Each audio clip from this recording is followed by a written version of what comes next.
우리가 아브라함이라고 하는 사람을 흔히 믿음의 조상이라고 부릅니다.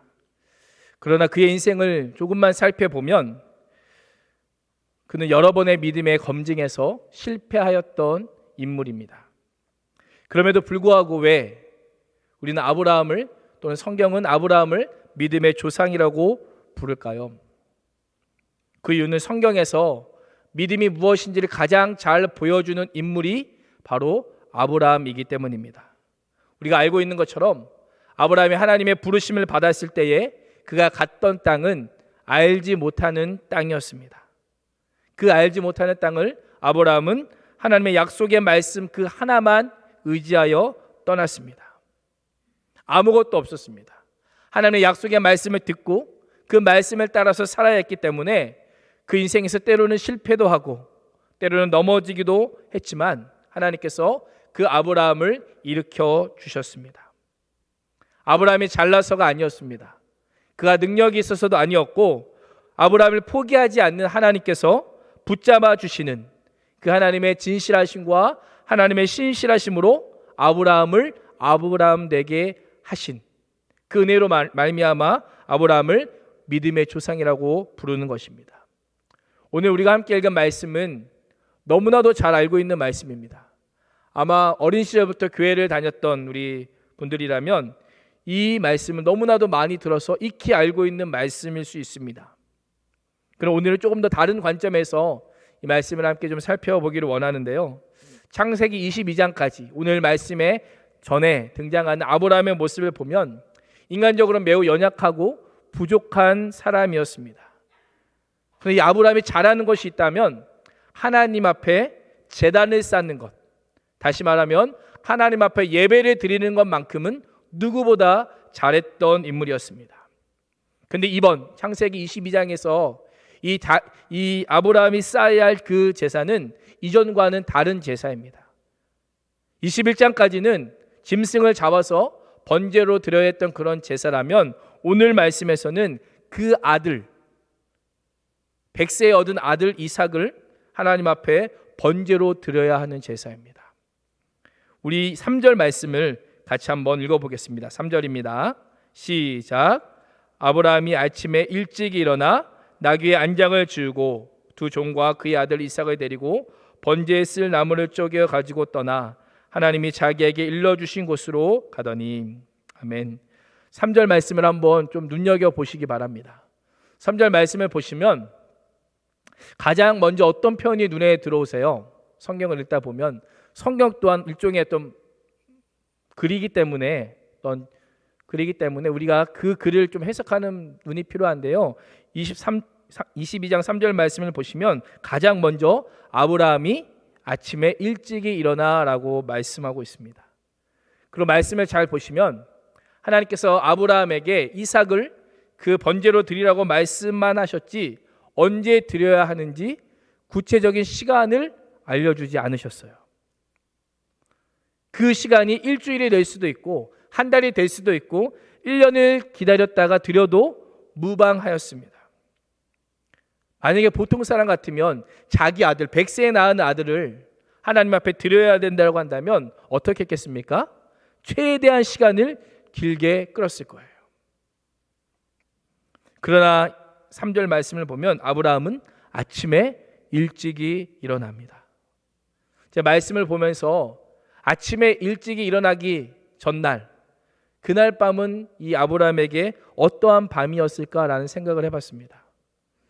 한번 생각해 보시죠. 만약에 이 자리에 있는 우리 청년들이 나중에 결혼을 해서 아기를 낳았는데 그 아기를 그냥 정말 늦은 나이에 낳은 아기라고 한번 생각해 보세요. 100세까지는 안 되겠지만 일반적으로 우리가 낳는 아이보다 40이 넘어서 낳는 아기를 하나님께서 만약에 드리라고 명령하신다면 그 밤이 어떤 밤이 되겠습니까? 아마 인생에서 가장 고통스러운 밤일 수 있습니다. 내가 이 자녀를 하나님께 드릴 수 있다라고 하는 순종의 기쁨보다는 그 100세에 얻은 아들 이삭을 하나님 앞에 드려야 한다는, 특별히 번제는 어떤 제사냐면요, 배를 가르고 내장을 드러내고 그 아들의 피를 번제단에 뿌려서 드려야 하는 제사입니다. 이런 명령에 순종해야만 한다면 그 아브라함에게 그날 밤은 아마도 고통과 번뇌와 번민으로 가득한 밤이지 않았을까. 그런데 오늘 말씀을 보면 그 번민과 번뇌가 가득한 밤이지만 아브라함은 성경에 기록되어 있지 않지만 하나님과 어쩌면 정말 친밀한 시간을 가졌을 거예요. 하나님, 왜 이 아들을 원하십니까? 라고 하면서 하나님 앞에 기도했을 수 있습니다. 그러나 중요한 것은 마침내 결국 이 아브라함이 하나님 앞에 무릎을 꿇고 아들 이삭을 드리는 예배를 드리기로 결정했다라고 하는 것입니다.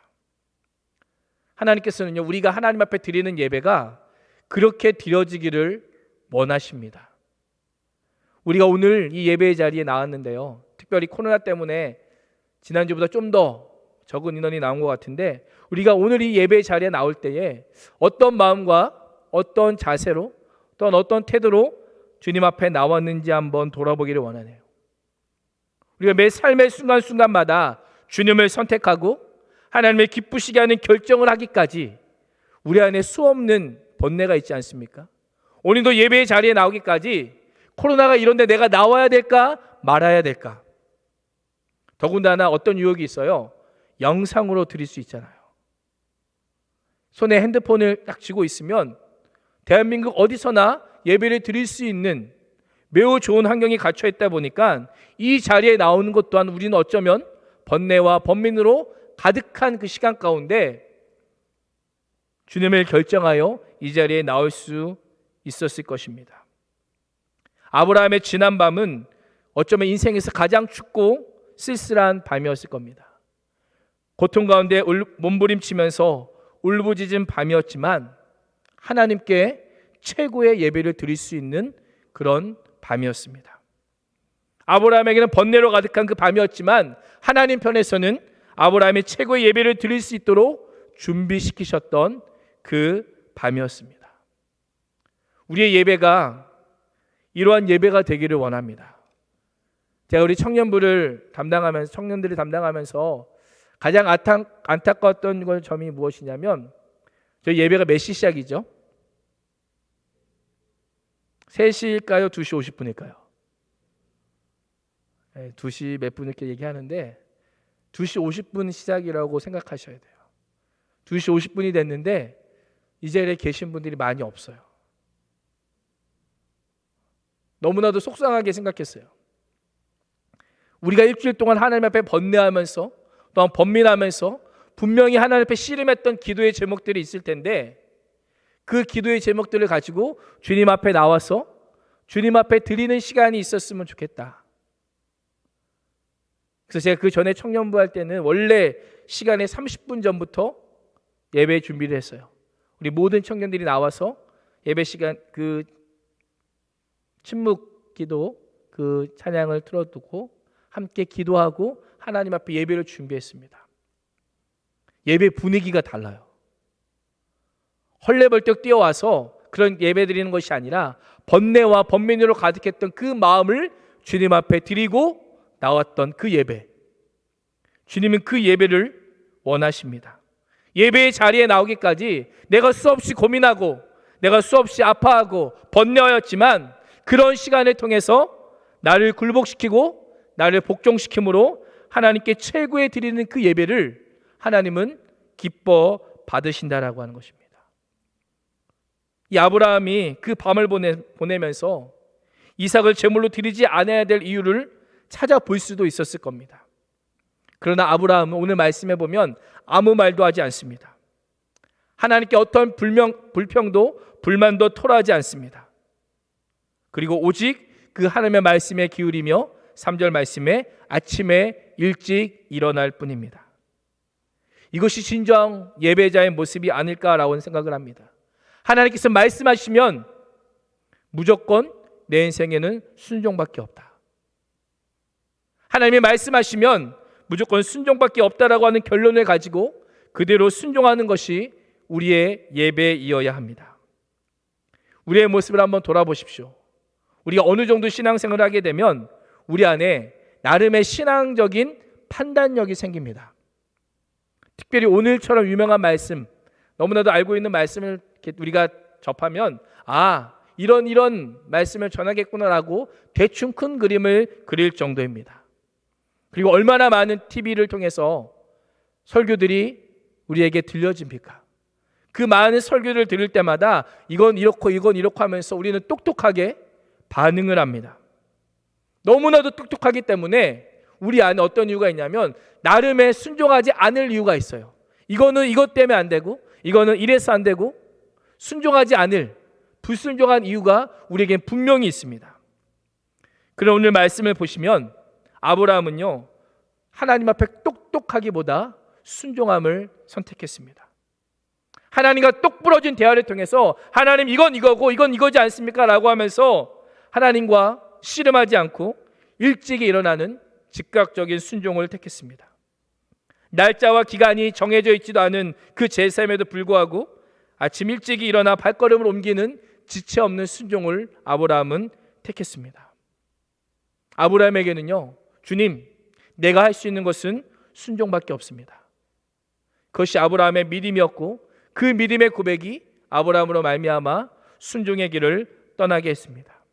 아침 일찍 일어나서 나귀의 안장을 얹고 번제에 쓸 나무를 준비하여 이삭과 두 종을 데리고 그 길을 떠납니다. 하나님께서 알려주신 그곳까지 거리는 약 80km, 걸어가면 약 한 21시간, 오늘 말씀해 보면 약 3일 길을 걸어가야 되는 그 길입니다. 그 번제에 쓸 나무를 아들 이삭에게 주게 하고 자신은 불과 칼을 가지고 걸어갑니다. 한참 걸어가고 있는 중에 아들 이삭이 아브라함을 부릅니다. 아버지, 불과 나무는 있는데 번제로 바칠 양은 어디에 있습니까? 제가 이 말씀을 보고 참 마음이 되게 아렸다 그래야 될까요?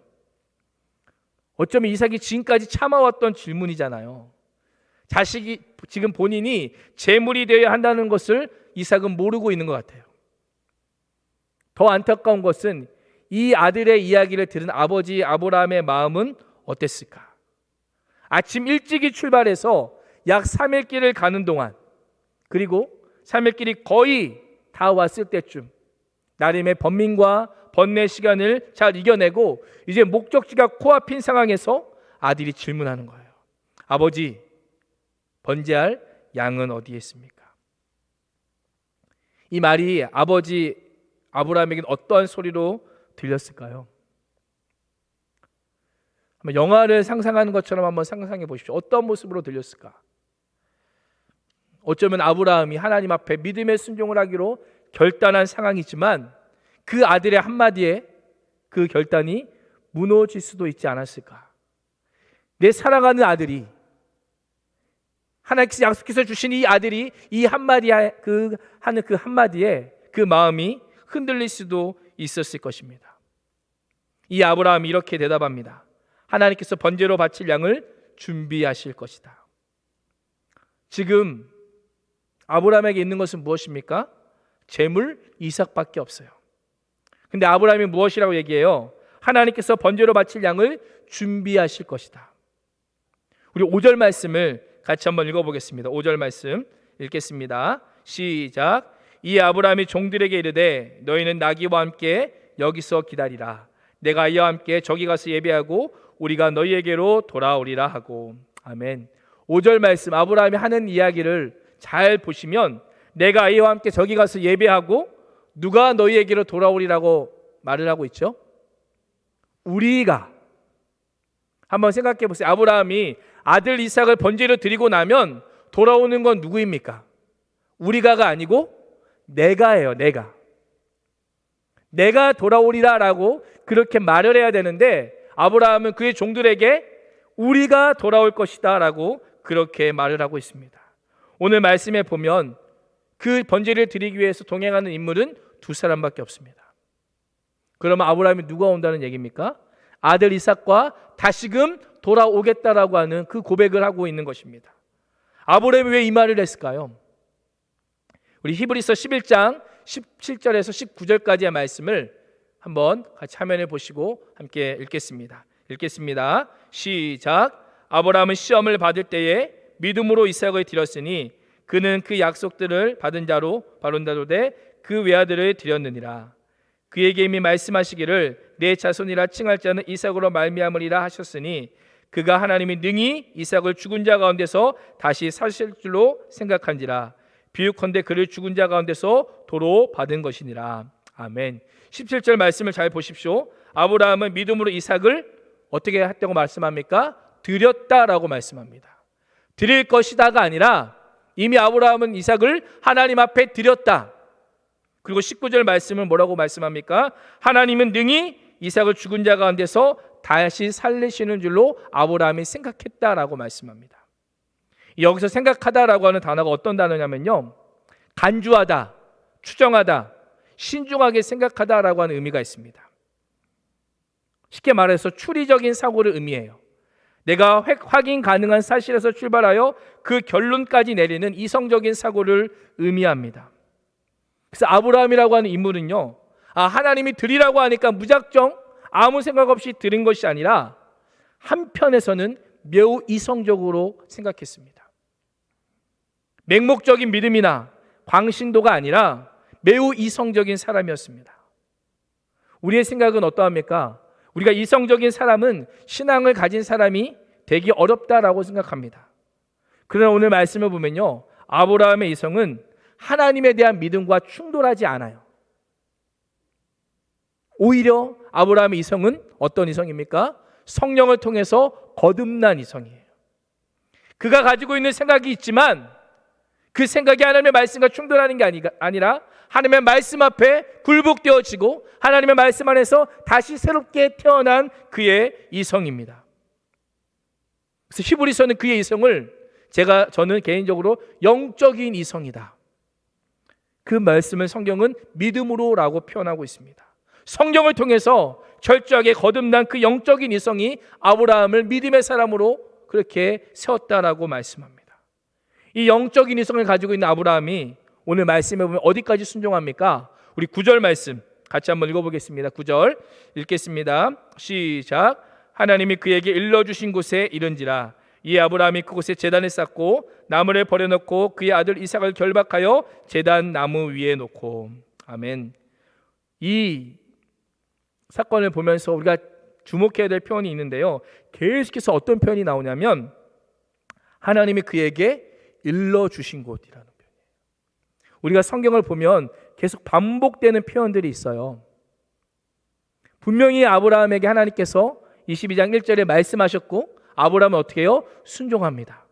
그리고 어떻게 해요? 그 말씀에 따라서 계속해서 움직이고 있어요. 하나님이 일러주신 곳에 가서 번제를 드리고 하나님이 일러주신 그곳에서 나무에 제단을 쌓고 일러주신 방법대로 그 아들을 드리고 있는 것을 보게 됩니다. 아브라함은요, 하나님께서 아들을 바치라고 했던 그 순간부터 지금까지 한마디 대꾸 없이 어떤 소리도 내지 않고 묵묵하게 철저하게 하나님의 말씀에 따라서 움직이고 있습니다.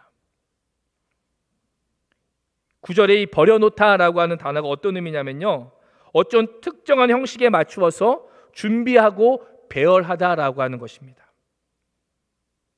한번 생각해 보세요. 아들을 제물로 바침에 있어서 얼마나 고통스럽습니까?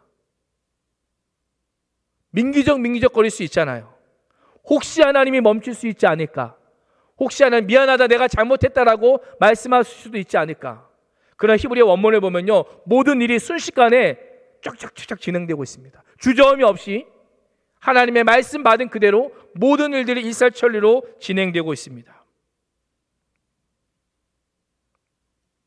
지금 아들 이삭은 제단 위에 놓여져 있습니다. 그리고 이 아버지 아브라함이 하나님 앞에 그 아들 이삭을 번제물로 드리려 할 때 엄청난 일이 일어납니다. 우리 10절에서 12절 말씀 같이 한번 읽어보겠습니다. 10절에서 12절입니다. 시작. 손을 내밀어 칼이 잡고 그 아들을 잡으려 하니 여호와의 사자가 하늘에서부터 그를 불러 이르시되 아브라함아 아브라함아 하시는지라. 아브라함이 이르되 내가 여기 있나이다 하매 사자가 이르되 그 아이에게 내 손을 대지 말라. 그에게 아무 일도 하지 말라. 내가 내 아들 내 독자까지도 내게 아끼지 아니하였으니 내가 이제야 내가 하나님을 경외하는 줄을 아노라. 아멘. 오늘 말씀을 보시면 아들 이삭을 바치라고 말씀하신 이후로 이 11절 12절 요 사이까지 하나님의 말씀이 한마디도 없어요. 말씀하시고 아브라함이 순종하는 모습만 기록되어 있어요. 그리고 아브라함이 그 아들을 번제물로 바치고 그 아들을 10절의 말씀에 보면 잡으려고 할 그때에 하늘로부터 그의 음성이 들립니다. 이삭을 바치라고 한 이후로 마치 잠잠히 계시고 멀리 계시고 엄청난 일만 벌려놓고 모른 척 하시는 그런 하나님처럼 느껴지지만 하나님께서 이 모든 과정을 지켜보시다가 뭐라고 말씀하세요? 그 아이에게 손을 대지 말라라고 말씀하십니다. 내가 이제야 나를 경외하는 줄을 내가 알겠다라고 하나님이 말씀하십니다. 그 말씀을 들은 아브라함이 주변을 살펴보기 시작합니다. 여기서 살펴보다라고 하는 단어가 좀 놀라운 단어인데요. 이게 어떤 의미냐면 상상조차 하지 못하고 예상하지 않고 기대하지 않았던 일, 그 일을 보고 놀랄 때 사용하는 단어예요. 어찌 보면 한국어 번역이 좀 잘못 그 뉘앙스를 잘 전달해 주지 못하고 있긴 한데 갑자기 이런 일이 있을 수가 라고 했을 때 사용하는 단어가 살펴보다라고 하는 단어입니다. 아브라함이 하나님 앞에 순종의 예배를 드리자 하나님의 그 역사하심이 능력이 되어서 하나님께서 친히 준비하신 제물이 있음을 보고 아브라함이 스스로 놀라고 있는 것입니다. 오늘 말씀을 보시면 이삭을 죽이는 것이 하나님의 목적이 아닙니다. 하나님께서 원하시는 것이 무엇입니까?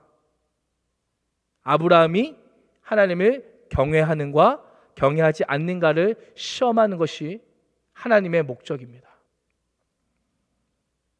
하나님께서는 아브라함이 사랑하는 이삭을 아낌없이 바칠 때에 이삭을 얻게 되고 누리는 그 하나님의 은혜, 나를 온전히 비울 때에 하나님으로 채워지는 그 여호와 이레의 은혜를 아브라함에게 맛보게 해주고 싶으셨던 것입니다.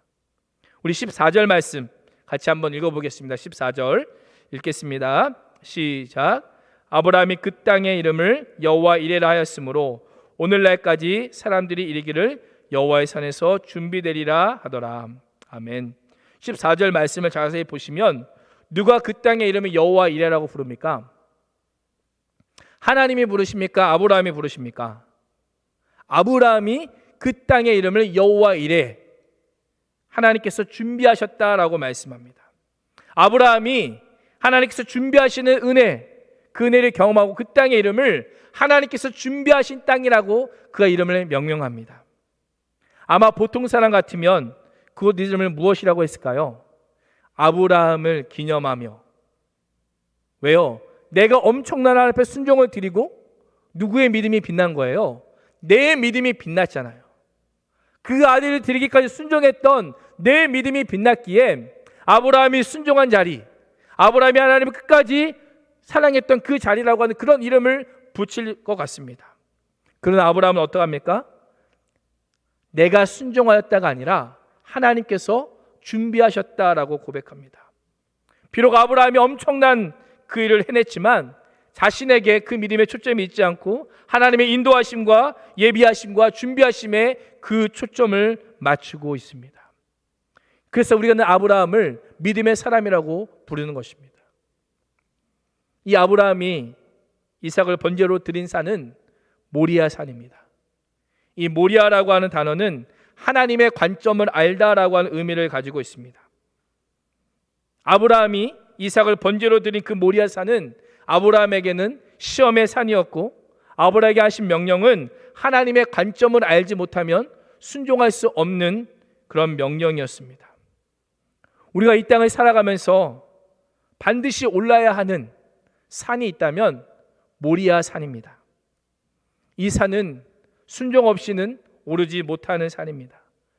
우리 인생의 모리아 산은 오직 순종함으로만 오를 수 있는 산입니다. 말씀을 보시면 하나님께서 아브라함에게 그 땅으로 가라고 말씀하시면서 아무런 설명도 하지 않으세요.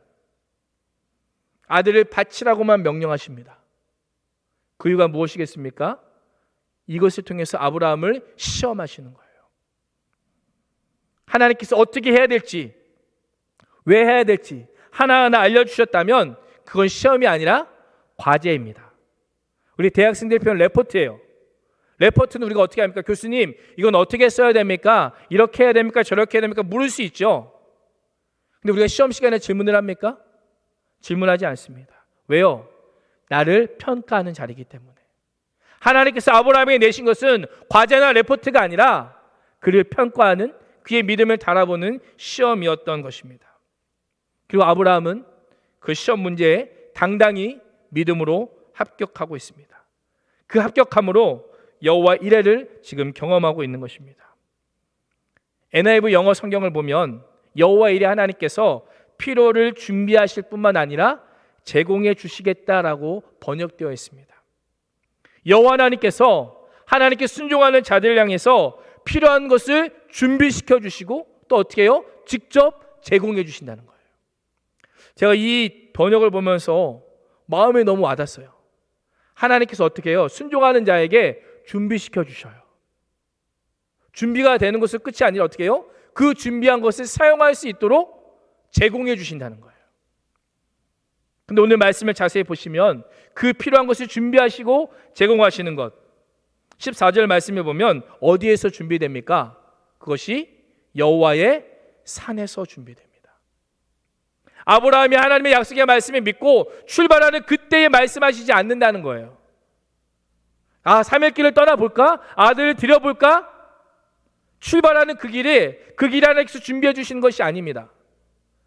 어떻게 해요? 마지막까지 순종하는 그곳에서 하나님께서 일러주신 그 여호와의 산에서 하나님께서 순종하라고 말씀하신 그 자리에서 어떻게 해요? 준비되어지고 우리의 필요를 제공해 주시고 우리를 위해서 예배해 주신다라고 성경은 말씀하고 계십니다. 우리에게 필요한 건 무엇이에요? 순종이에요. 내가 순종으로 나아가기만 하면 내가 알지 못하는 순간에, 내가 깨닫지 못하는 그때에도 하나님은 나를 위해서 준비하고 계시고 필요를 채워주시고 제공해 주시는 분이십니다. 그 하나님의 섬세한 손길을 경험할 수 있는 곳이 모리아 산이에요. 하나님의 관점을 아는 산, 나를 향한 하나님의 분명한 계획과 인도하심을 경험하게 되는 그곳이 우리의 인생에 순종하는 그런 모리아 산인 것입니다. 그래서 우리의 각자 인생은요, 반드시 모리아 산에 다 올라가야만 해요. 그곳에서 나를 향한 하나님의 계획, 나를 향한 하나님의 관점을 알고 우리 또한 이 아브라함처럼 여호와 이레 하나님을 경험해야만 합니다. 이것은 그 산 밑에서 경험되어지는 게 아니에요.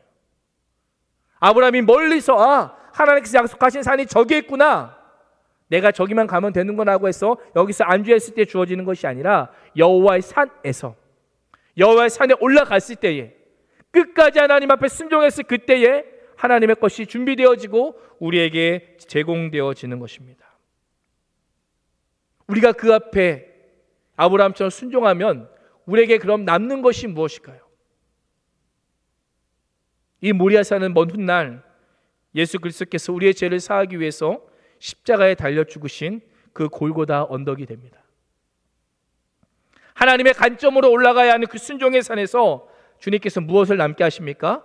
예수 그리스도가 남게 하세요. 나를 위해 십자가에 죽으시고 우리에게 영원한 생명을 주신 그 예수 그리스도만 남게 하십니다. 그 예수 그리스도만 빛나게 하십니다. 이것이 우리가 드려야 될, 하나님 앞에 드려야 될 예배입니다. 예배가 무엇입니까? 예배 시간에 나와서 내가 그냥 위로를 얻고 가야지, 좋은 말 듣고 가야지, 좋은 성경 말씀 듣고 가야지, 그게 예배가 아닙니다. 예배가 무엇입니까? 어린 양의 죽음, 예수의 십자가의 죽음으로 말미암은 그 구원의 은혜만 남는 것이, 그 은혜만 영광 받으시는 것이 곧 예배입니다. 하나님께서는 우리의 인생을 쳐서라도 그 순종의 산에서 어린 양 대신 예수 그리스도만을 고백하며 남게 하는 그런 인생을 살라라고 우리에게 말씀하십니다. 우리의 인생을 이번 한 주 모리아의 관점, 하나님의 관점으로 한번 돌아보시길 원합니다. 너무 힘들죠. 아마 코로나가 확산되면서 이 거리두기 단계가 좀 더 강화되지 않을까, 그러면 현장 예배가 어려워지지도 않을까라고 하는 그런 우려를 가지고 제가 이 자리에 올라왔어요. 이 말씀을 오늘 이번 전해야 될까라고 하는 그런 마음을 가지고 왔어요. 왜요? 다음 주에는 영상 예배를 드려지면 또 우리 청년들이 삶의 자리에서 이 말씀을 가지고 살아야 되는데 혹시라도 잃어버리지 않을까, 혹시라도 기억하지 못하는 건 아닐까라고 하는 염려를 가지고 하나님 앞에 기도하면서 올라왔습니다. 중요한 것은요, 하나님께서 누구를 위해서? 하나님을 위해서 준비하시는 분이에요. 하나님께서 하나님을 위해서, 그래서 8절 말씀을 보면 하나님이 누구를 위하여? 자기를 위하여. 하나님께서 우리를 위하여 준비하시는 것이 그건 뭐예요? 자기를 위하여 준비하시는 거예요. 왜? 하나님께 순종하는 우리이기 때문에 우리를 위하여 준비하시는 것이 곧 하나님을 위하여 준비하시는 것이다라고 말씀합니다. 우리가 순종하기만 하면 하나님께 스스로 준비하시고 예비하시고 제공하시고, 우리가 할 일은 뭐예요? 순종하는 거예요. 그 은혜를 누리고 싶으시다면 순종의 산으로 올라가십시오. 내 인생에 가장 아끼는 그 이삭, 그것을 하나님 앞에 드리기를 원합니다. 그 은혜는요, 순종의 산 정상에서 누릴 수 있어요. 밑에서, 산 밑에서는 절대 알지 못합니다. 그 산으로 올라가야만, 순종의 산으로 올라가야만 그 순종의 산에 펼쳐진 그 산세와 그 은혜를 깨닫게 되는 것입니다. 오늘 우리의 인생, 때로는 취업으로, 때로는 진로와 결혼 문제로 우리의 인생이 번뇌하는 밤, 또한 고난의 밤을 지나고 있다면 이 하나님의 말씀, 하나님의 관점을 가지고 모리아 산으로 올라가십시오. 순종의 산으로 올라가십시오. 하나님께서는 순종으로 나아가는 우리를 향하여 여호와의 산에서 친히 준비하실 것입니다. 이번 한 주도 그 은혜를 누릴 수 있는 우리 청년이 되기를 주님의 이름으로 간절히 축원합니다. 시간 함께 우리 기도하기를 원하는데요, 두 가지 기도 제목 가지고 기도하겠습니다. 먼저 하나님의 관점에서 우리의 인생을 한번 돌아보십시오. 내 인생은 어떤 인생입니까?